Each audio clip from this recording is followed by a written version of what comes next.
Hello and welcome to Norwood News. Today is Friday, July 1st, and I'm your host, Brian Boudreau. It's great to have you with us as we end another week here in Norwood.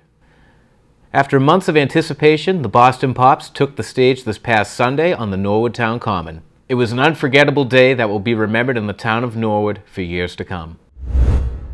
Back in December of 2021, a dream started to become a reality for the town of Norwood. Chatter of the Boston Pops coming to perform on the town common gained momentum.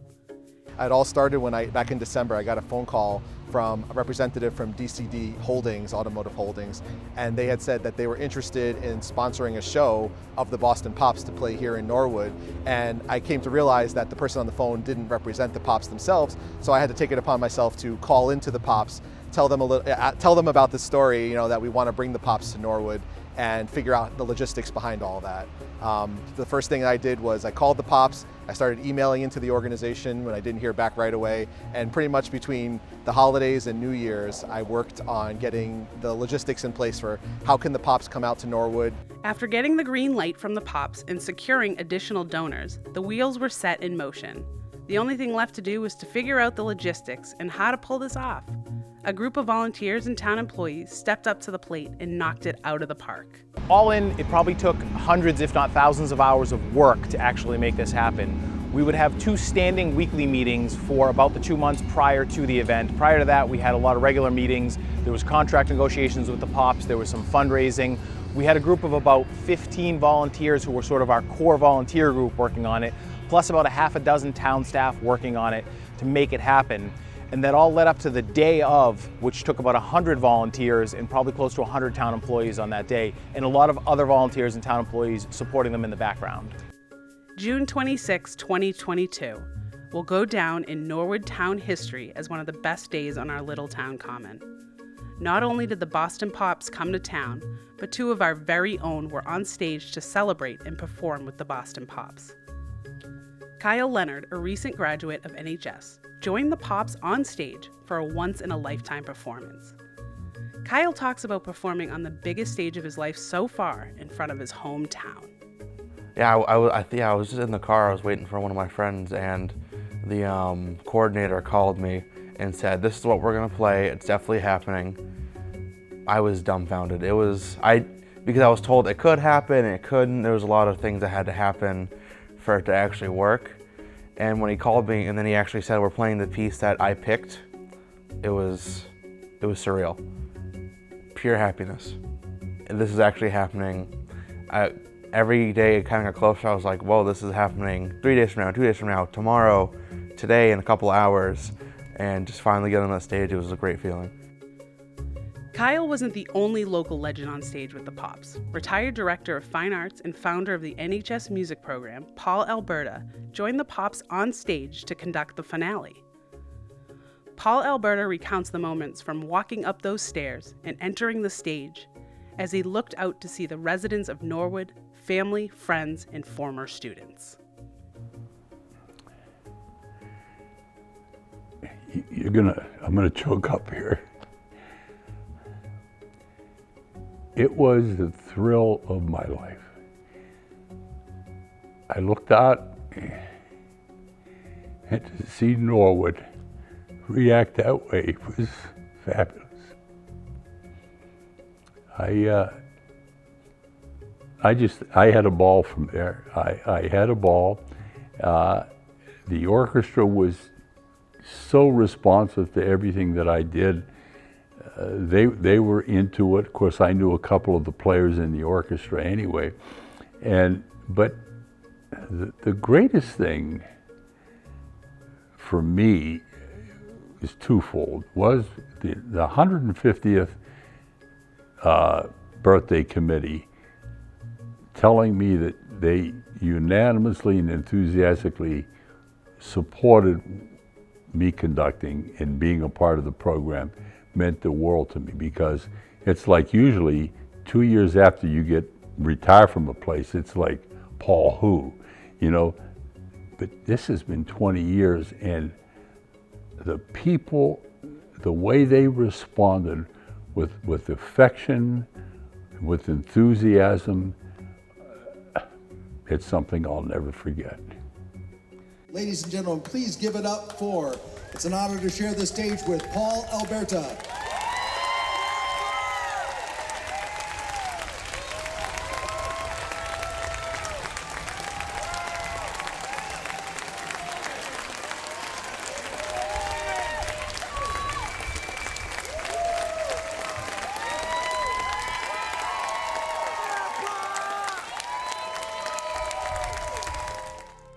After teaching in Norwood for 39 years, Alberta knows once a Mustang, always a Mustang. This has been my first job, was Norwood, and I stayed for 39 years. And Norwood is like home to me. Norwood has been everything to me, my whole professional life. I love Norwood. I love the people. This will always be my place. Kyle gives special thanks to his family and his music teachers, Steve Conant and Paul Alberta, who he was able to share the stage with for the last piece of Sunday's show. That just felt like a full circle moment, just like closing out my musical career in Norwood for now. It was amazing. Keith Lockhart, conductor of the Boston Pops Orchestra, was thrilled to be able to perform and celebrate Norwood's 150th birthday celebration in front of the Norwood residents. The Boston Pops is a worldwide famous organization, but really we're local, and we are so excited to be connected with our fans and our community, and Norwood turning 150 is a great chance to get out together and celebrate this wonderful town and bring the Boston Pops into the community. So we're so glad to be here. It was a sigh of relief and joy when the Pops finally took the stage after months of planning.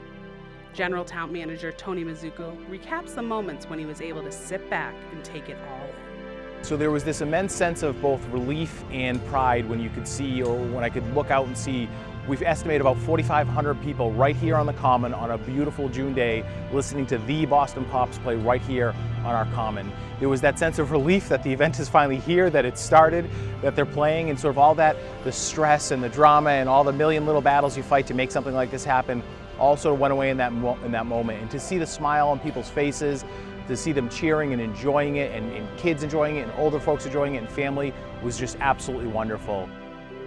Mizuko tweeted later that night, "Sometimes they say there's no such thing as a perfect day, but at least in Norwood, I think today was a perfect day."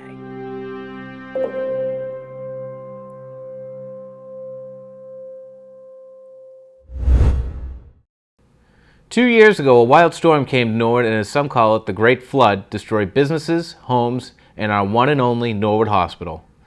Norwood Hospital President Sal Perla and his team have been working around the clock for the past couple of years to get a new hospital rebuilt in the town of Norwood, and last Friday was a huge milestone in that journey. And today we are very excited to announce that we have our demo permit, we have our foundation permit, and today you will actually be seeing the beginning of the demolition of the LaRusso building, which really was the largest portion of the hospital, which included our medical surgical beds and cardiac cath lab and diagnostic imaging and all those great areas that helped keep everybody happy and healthy. And we're actually going to be able to start seeing the process very shortly right behind me. Behind me, and I will let you zoom in, you see this excavator. That is actually going to be the start of our foundation. And the foundation obviously is going to be much larger and greater than just that area. But we're excited to be able to start doing that at the same time while we're doing the demo. And if you zoom over to that large crane, which was just vertical a few minutes ago, and you'll see it as it becomes vertical.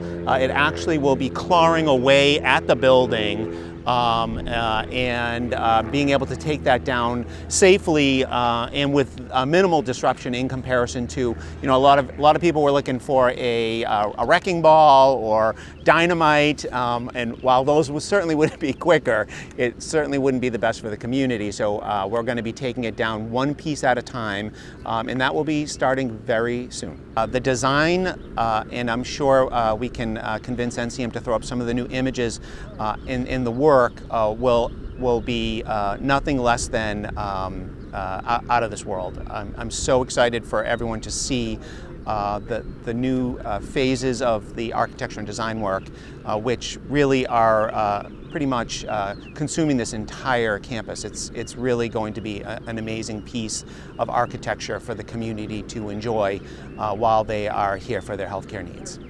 Town Manager Tony Mizuko and Norwood Hospital board members Joan Jacobs and George Yusevich were on hand to witness the demolition in person. Mizuko looks forward to moving forward with the new hospital. I'm so happy that we are here. Demolition starts today. We've been waiting 2 years for this. Today is June 24th. June 28th marks 2 years to the day from the flood that destroyed the hospital and a lot of homes and businesses in the community. So for demolition to start just under 2 years from that day is a miracle in its own way. We've come a long way, but this is just the beginning, and we're so happy to be here. Tuesday night at the Selectmen's meeting, the board voted to allow Disney to use the Norwood Town Common for an upcoming movie. Town Manager Tony Mizuko has more details. So we're very excited to be hosting a Disney movie that is filming right here in Norwood this summer. It's going to be a Disney Halloween movie, and they're going to be using the Town Common, the Norwood Theater, a couple of our parking lots. They'll be taking up some of the space in the lot behind Town Hall. They'll have a large catering tent in the Babel's parking lot, or sometimes referred to as the Talbot's parking lot. And they'll be filming for most of the month of August, sometimes inside, sometimes outside, sometimes daytime, sometimes nighttime. It's a big Disney production, and we're really happy to have it here in town.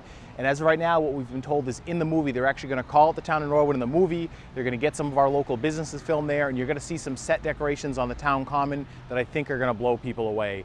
We're really excited that Disney's going to be filming here this summer. We know it'll cause a little bit of a disruption in town with some road closures and some parking closures and losing some of the common, and we're devastated that we're going to lose part of Central Street for most of August, as we've all become accustomed to having Central Street available in the summer. But we think long-term, the ability to have a big company like Disney come and film a movie here in town is going to be phenomenal for us. It's going to be phenomenal for businesses in town, and it's going to be great for us to really put us on the map with a Disney movie being filmed right here, and hopefully millions of people around the country and the world will see our town common and businesses in Norwood. We're so excited about it. We'll be right back with an update from the Rec Department on the summer season kickoff.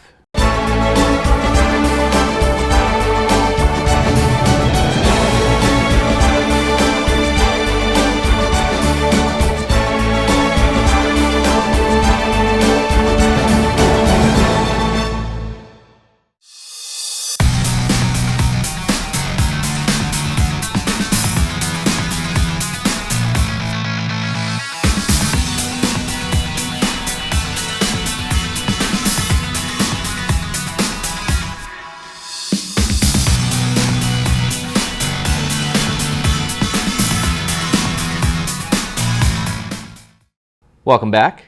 With the warm weather here and the pools open, the Recreation Department's summer camp program has officially begun. Assistant Superintendent Katie Seastead has the details.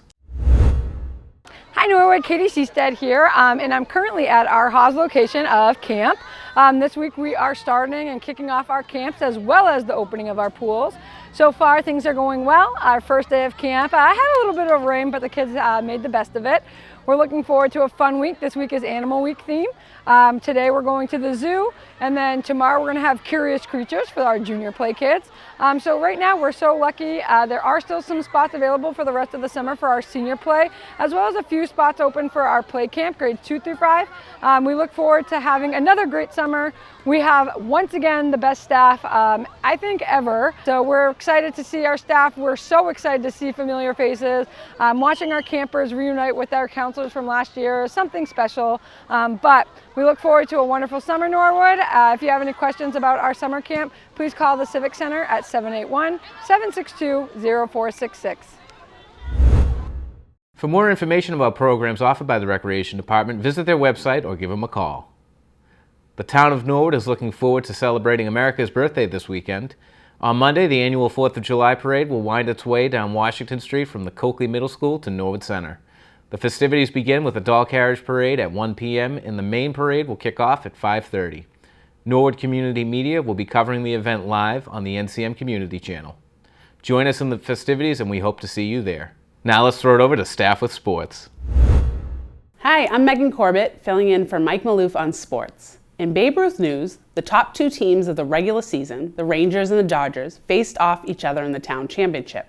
In Game 1, Michael Big Train Curran silenced the Dodgers' bats on way to get to an 11-0 Ranger victory.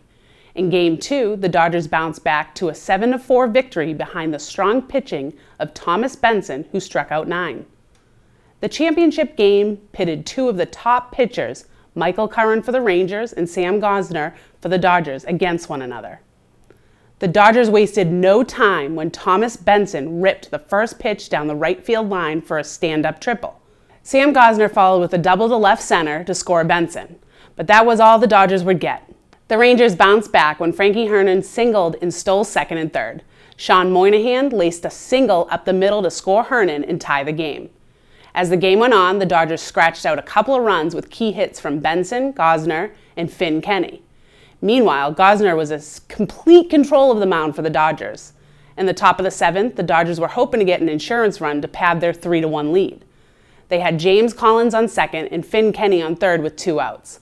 The fleet-footed Kenny got a great jump and stole home, just avoiding the tag of catcher Jamie Crispy to give the Dodgers a 4-1 lead. Gosner continued to dominate by striking out the side in the bottom of the 7th to seal the win in town championship for the Dodgers. For the Rangers, Eddie Carroll, Mike McDonough, and Jordan Freestone played stellar defense, and for the Dodgers, it was Kevin Hultgren, Jimmy White Shoes Collins, and Eamon Murphy face flashing the leather. Norwood legend and Norwood Babe Ruth President Lighty presented the Dodgers players with the championship trophy. State tournament summer ball is underway, and the 13-year-olds are managed by Joe Jacobs, and coaches are Bobby Griffin and Matt Gianetti. The 14s are managed by George Holly and coached by John Lighty. Kevin Igo and Pat Kavanaugh are the 15s, are managed by A.J. Grant, coached by Chris Nutting and Jason Fody. The teams are playing in a round-robin tournament and will be providing updates. The Norwood Legion Post-70 team has a tough stretch lately and is currently 3-5-1. They have a short season, but there are plenty of games left for manager Paul Smudge-Dellis and his team to finish strong. The Norwood Challenger League was formed in 1993 as a way for the Norwood children with special needs to participate in baseball. Almost 30 years later, the league held an alumni game for the past players. Challenger League volunteer Bob Smith gives a Little League history of the Challenger program and was happy to see some familiar faces at Kelly Field. At that time, the Norwood Little League Board of Directors thought that there was a group of children in the community who couldn't play typical Little League. And they had the foresight to see that they should start a program, and in '93 they started the program. And here we are 30 years later. We probably had, I bet, 400 people go through the program in those 30 years. And we've had a wonderful group of kids who used to coach from Norwood High School. We have parents coaching, we have volunteers coaching. It's been a great program, and we've got the support from the town for all these years. It's been great. There's a lot of kids here that we haven't seen probably in at least maybe 5, 6, 10 years, some of them. And they looked like they had a good time today playing baseball. It's all about playing, having fun, friendship, and getting a little exercise, learning a little bit about baseball, and a lot of fun. I'm Ryan Finn, I'm from Canton, and I like playing baseball. My name is Nicholas Callinan. Nicholas Callinan, and from what town? I live in Foxborough. Okay, and what position do you play? I play all the positions. Yes, my name is Tommy Sheehan. And what town are you from, Tommy? Oh yes, I'm from the town of Mansfield. Mansfield, where you living now? I still live in Mansfield. Okay, and what's your position, Tom? I used to, my position back in the day when I used to play was third base. Tell me your name. I'm Nick Powers. Where are you from, Nick? Norwood. And what's your position? First base. You married? No. Okay, you working on it? I'm working on it. I'm Katie. I'm Katie. Katie what? Ryan. Katie Ryan, from what town? Norwood. Norwood, Mass. And what's your favorite position? Second. All right. What's your name? Charlie. Shirley what? Shirley Bissett. Shirley Bissett. From what town, Shirley? Norwood. Norwood, Mass. What position do you play? All over. All over? Yeah. What's your favorite position, Shirley? Second. Nice and loud so we can all hear you. Janine what? Janine Dolner. And where are you from, Janine? Norwood, Massachusetts. And what's your favorite position? Would you say catcher? Okay. Faye Jones. Faye Jones. From what town, Faye? From Norwood. And what position? I think Whitefield. Right field? Yeah. Okay. And you like to bat? Yes. What's your name? Jen Price. And where are you from, Jen? Norwood. All right. And what position do you play? Right field. And my colleague is a superstar here. Yeah. Superstar? Did you say you're a superstar? Yes, I am. Okay. All right. We're 35 years old. 35. What town? Foxborough, New Mass. Foxborough, Mass. Yep. Okay. And what's your position? Third base. Greg Kaling. Look in the camera, though. Greg Kaling. Where are you from, Greg? I'm from Norwood. All right. How long have you been playing baseball, Greg? Since I was a kid. Since you were a kid. How old are you now? 36. Patrick Reardon. All right. And where are you from, Pat? Norwood, Mass. All right. And what's your position, Pat? First base. NCM has covered many Challenger events over the years, and it's great to see some of these athletes back on the field. That's it for sports. Back to you, Brian. Thanks, Megan. Now let's take a look at what happened in town government this week.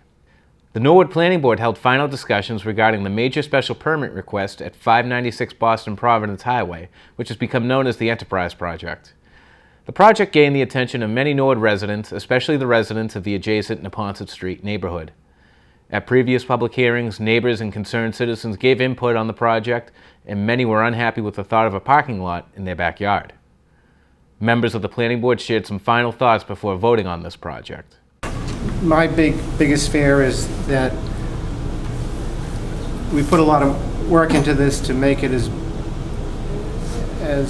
palatable for the neighborhood, but there's a possibility that something worse would come along in the future. In my opinion, the proposed open lot storage of vehicles, the adjacent enterprise car rental business will provide few economic opportunities for Norwood residents. The 205 storage spaces and sales lot will not create any new employment opportunities, few new employment opportunities, and the use will probably be not frequented as much by Norwood because it's a rent-a-car. Circulation. The access to the subject property via an easement or adjacent property during the public hearing process, several people living on the ponds voiced strong objections. I think it's difficult circulation, at best.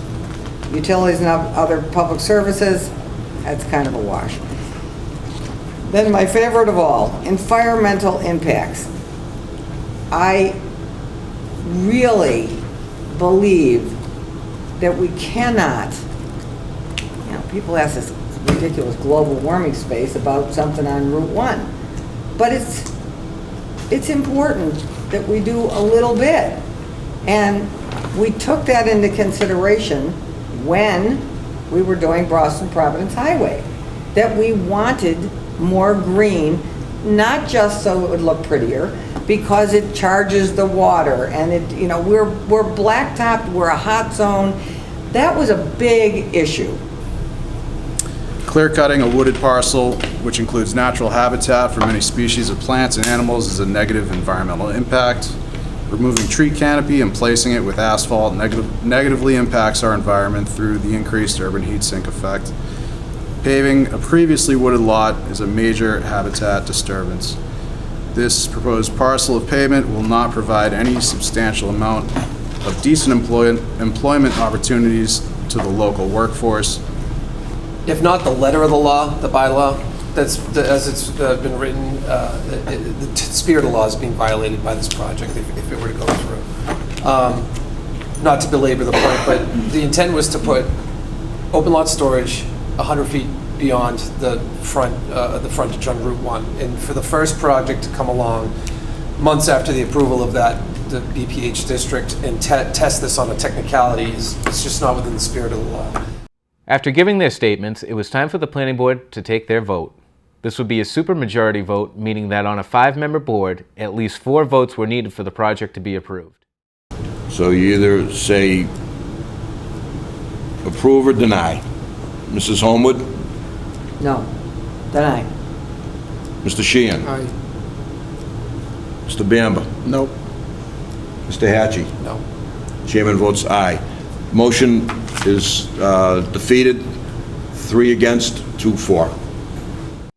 Although the motion to approve failed, Chairman Pachakowski stated that an appeal may be filed with Massachusetts Land Court. The Planning Board will meet again on July 11th. On Tuesday morning, the Board of Selectmen met early at the Norwood Light Department in their role as the Electric Light Commissioners for the town of Norwood.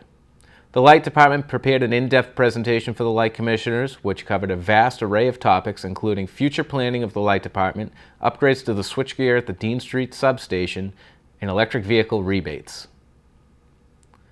Later that evening, the Board of Selectmen met with a full list of appointments. The meeting kicked off with representatives from Dragon Force Productions asking for permission to use the town common as well as locations in town to film a Disney Plus movie this upcoming August. So this movie is going to be for Disney Plus, and it's kind of like a fun, spooky, Halloween-themed movie for kids. And essentially it's magic happens on Halloween and things go awry. The kids, our heroes, are running around trying to put the magic back in the bottle, so to speak, as let's say the other side that doesn't want to be put right chases them around and tries to stop them. So without giving a lot of our trade secrets away, that's kind of in a nutshell what our movie's about. And the very exciting propositions that we'd like to ask of the town is that we would actually like to have our town in the movie be the town of Norwood. So we would film in this town as the real town of Norwood. The only problem with that, I think, is that we might end up starting an urban legend for all of you, and come Halloween, people will be coming here expecting that Norwood is the town for Halloween. So hopefully you can be okay with that. I think that would be pretty exciting. The board unanimously approved Disney's request to film in the town for the month of August. Next up, there were 2 public hearings scheduled.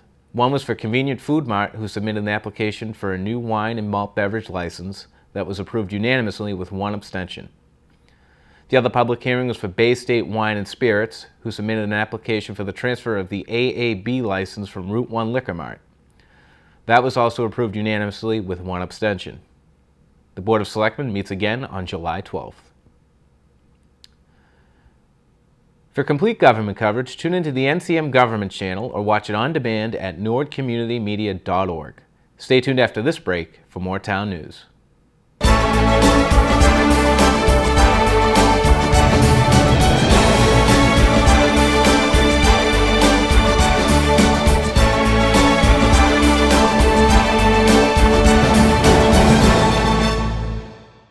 You're watching Norwood News only on Norwood Community Media.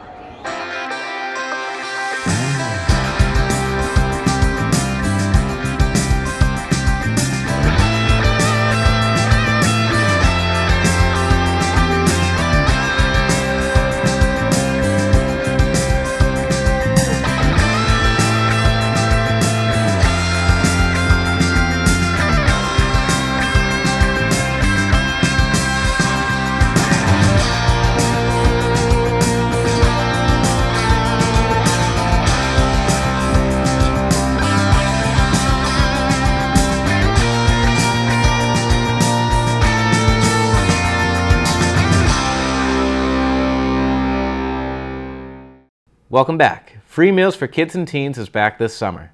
Project Bread is sponsoring the summer meal program again with a few changes. Parents and caregivers will no longer be allowed to pick up meals without a child present. Anyone 18 and under is eligible for the program. No registration or sign-up is required. Meals will be served at the Coakley Middle School starting this upcoming Tuesday, July 5th. This past week, Norwood marked the second anniversary of a storm that could never have been foreseen. Record rainfall turned roads into rivers and parking lots into ponds.